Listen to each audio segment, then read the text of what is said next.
विदेशों में अच्छी नौकरी देने का लालच देकर जबलपुर के युवाओं को इस समय ठगी की जा रही है। और जो जबलपुर के कुछ लोग ऐसे हैं जो युवाओं को अपने जाल में फंसा लेते हैं, बाद में उनको अपने शिकार बनाते हैं। ऐसे ही कुछ लोग हैं जो ठगी का शिकार हुए, वो समय मौजूद हैं। हम उनसे ही बात करेंगे कि आखिर उनको कैसे किस तरह से ठगी का शिकार बनाया गया है। सबसे पहले हम आपका नाम जानेंगे और कहाँ रहते हैं आप? नाम सिराज अहमद अंसारी है, मैं गोलपुर में रहता हूँ। ये बताइएगा कि सिराज जी, सबसे पहले जानेंगे कि आपको क्या लालच दिया गया था, कि कहाँ नौकरी का ऑफर दिया गया था आपको?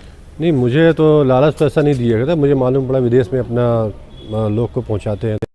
मेरी यहाँ थोड़ा स्थिति ख़राब थी, तबीयत मेरी वीक चल रही थी, तो मैंने सोचा चलो ठीक है, अब जा रहे लोग, हम भी जाके देखे थोड़ा सा विदेश कैसा क्या है होता है ये वो। उसी आधार पे बोले बताने लगे कि जॉब अच्छा है, आपको 40,000 रुपये मिलेगा। ये मैंने चलो ठीक है जाके देखता हूँ। तो इसी आधार पे मैं एक दूसरे संपर्क किया, तो बोले यार 2-3 लोग गए हैं, वो मतलब एजेंट है, वो भेजते हैं। तो फिर उनके संपर्क में मैं आया, तो मेरे साथ फिर ऐसा हादसा हो गया। क्या आप किस तरह से हादसा हुआ और कहाँ गए थे आप? मेरे साथ तो बस यही हुआ कि मैं मलेशिया वहाँ पहुँचा, और जिस एरिया में था जालन 840, तो वहाँ पे मेरे साथ ऐसा हुआ मतलब कि 2 दिन पहले वो चले गए और मेरे खाने के मेरे खर्चे भी नहीं थे, बहुत परेशानी उठाना पड़ा। तो मैं आगे का ये सोचा कि आने वाले समय मतलब कि अगर मैं कुछ दिन और रुका तो मेरी स्थिति बहुत ख़राब हो जाएगी। इसलिए मैंने दोस्तों से अपने संपर्क किया, उन्होंने मेरा बहुत हेल्प किया, मदद की। तो यहाँ इंडिया से टिकट कराया, और कराने के बाद उसके बाद फिर मुझे वापस इंडिया आना पड़ा। और मैं ये चाहता हूँ कि उनके ऊपर सख्त कार्रवाई हो, ताकि और भी उनके चंगुल में ना फंसे और एजेंट के थ्रू कोई ऐसा काम ना हो, और जिनके इनके पैसे बाकी है एजेंट से वो पैसा वापस दिलवाए। क्या लगता है कि एक बड़ा नेटवर्क है, गिरोह है, जो लोगों को फंसाते हैं युवाओं को नौकरी देने को लेकर ही? हाँ, ऐसा हो सकता है। इसलिए जब एक लिंक से दूसरे लिंक जब मिलते मुलाकात होती है तो मालूम पड़ता है तो ये लोग एक नहीं, इसमें बहुत चैनल हुए, जैसे 8-10 लोग वहाँ बैठे हैं, 8-10 लोग यहाँ बैठे हैं। इस तरीके से ये लोग काम करते हैं, एक दूसरे के संपर्क में रहते हैं। जैसे इससे काम नहीं बनता, दूसरा मोबाइल स्विच ऑफ कर देता है। इस तरीके से लोग को फंसाया जाता है, और लालच बहुत देते हैं, जब वहाँ जाके लोग छोड़ के आ जाते हैं। तो आपने इस पूरे मामले को लेकर पुलिस में भी कोई शिकायत की? हाँ, पुलिस में शिकायत हुई। उन्होंने मतलब आश्वासन दिया है कि आप बिल्कुल बेचिंता रहो, उनके ऊपर सख्त कार्रवाई हो जाएगी, और जो भी आपका पैसा है वो आपका रिटर्न वापस करवाया जाएगा। तो ये थे जिनको जो ठगी का शिकार हुए। ऐसे ही एक और शख्स हैं, वो मैं समय हमारे साथ मौजूद, हम उनसे भी बात करेंगे कि आपको, सबसे पहले आपका नाम जानेंगे हम। मोहम्मद इमरान अंसारी। मोहम्मद जी, ये बताइएगा कि आपकी सबसे पहले मुलाकात कैसे हुई, जो हैं आप इनके शिकार कैसे बने, आप कैसे इन तक पहुँचे आप? जी, मुझे मालूम चला था दोस्त के जरिए चला था कि क्या मैं ये मलेशिया भेजते हैं, तो मैंने उनसे बात किया कि मुझे भी मलेशिया जाना है, काम नहीं है, मुझे मलेशिया जाना। तो उसने बोला ठीक है, 90,000 रुपये लगेगा, आप जा सकते हो मलेशिया। मैंने 90,000 रुपये दिया। इसने बताया कि आपको 45,000 रुपये सैलरी मिलेगी, पीटीपी कंपनी है कार्गो, उसमें मिलेगी 90,000 रुपये सैलरी। मैं गया, मैं वहाँ जब पहुँचा तो ऐसा कुछ भी नहीं था। तो आप कितने दिन आपने वहाँ बिताए, आप कहाँ रहे वहाँ पर? क्योंकि आपके पास तो पैसे भी नहीं थे, तो खाने को लेकर के आपने कितने दिन कहाँ बिताए, कैसे? हमने 4 महीना मलेशिया में बिताया। एक टाइम खाना खा रहा था, एक टाइम भूखा रह रहा था, घर से पैसा मंगाया, बहुत परेशानी झेला, जंगल में रहा।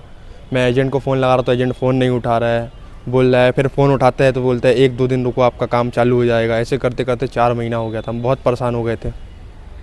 आपको घर आने की चिंता लगी होगी कि घर कैसे पहुँचे हैं? आप घर वालों से संपर्क किया, घर वालों को कुछ बताया आपने? जी, हमें घर आना था, तो क्या नाम है, मेरा पासपोर्ट है जो पाकिस्तानी के पास था, तो मैं अपना पासपोर्ट मांग रहा था, तो पासपोर्ट नहीं दिया था उसने। तो फिर मैंने घर में फ़ोन किया, मंगाया पैसा 50,000 रुपये मंगाया, इंडिया एम्बेसी गया और वाइट पासपोर्ट बनाया। फिर मैं वहाँ से भाग कर आया इंडिया। तो ये बताइए कि पाकिस्तानी एजेंट के पास आपको पासपोर्ट कैसे पहुँचा कर? ये जो जबलपुर का जो एजेंट है इश्तियाक, उसने बोला कि जो पाकिस्तानी एजेंट आएगा इसको पासपोर्ट दे देना, आपका वीज़ा लगने के लाइन जाएगा। इसलिए मैंने उसको अपना पासपोर्ट दिया था, और जब वापस मांग रहा था तो बोल रहा था कि 1,40,000 रुपये लगेगा आपका पासपोर्ट वापस देने में। तो आपने इस पूरे मामले को लेकर क्या पुलिस में भी आप कोई शिकायत की है क्या?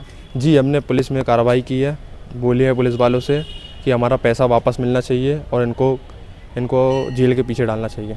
क्या लगता है ये आखिर ये बताइए कि जबलपुर में ये कौन लोग हैं और कहाँ रहते हैं?